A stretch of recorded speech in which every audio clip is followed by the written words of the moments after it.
WBUR Podcast, Boston.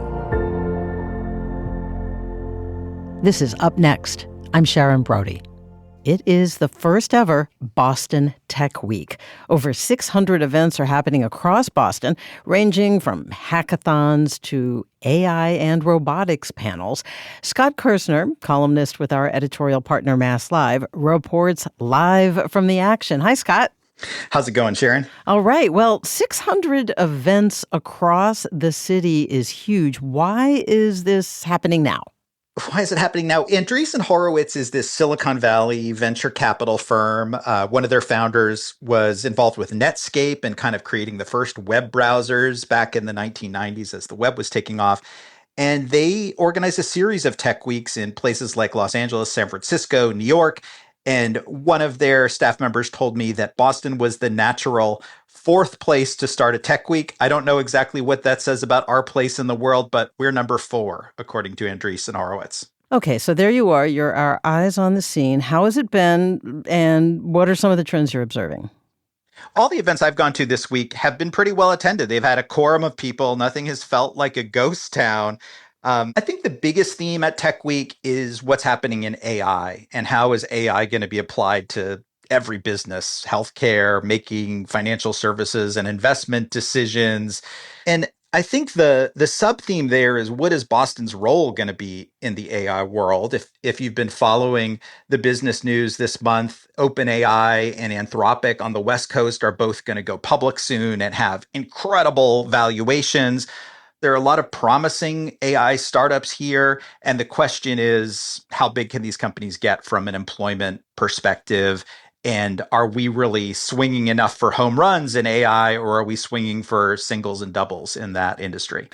Now, Scott, we have all been inundated with the rise of AI, but especially for folks not completely immersed in the tech arena. Are there any companies or advances that you're seeing that seem to be real game changers? I think the most interesting consumer-facing AI company that people could play with is this one called Suno, S-U-N-O. And it's a Cambridge company that is sort of like ChatGPT for music. So you can give it a prompt or a description of a song you want it to write in a style, and it will crank out a song.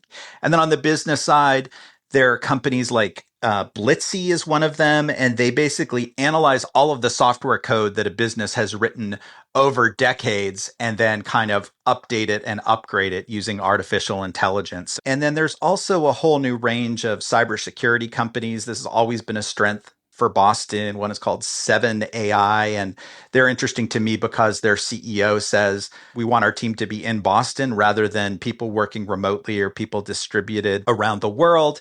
And I guess I would say that's another big topic right now in Boston tech is, how much do you build a company where people can be remote? And that's obviously something that Mayor Wu and the city of Boston care a lot about in terms of bringing people back into downtown and back into offices a few days a week.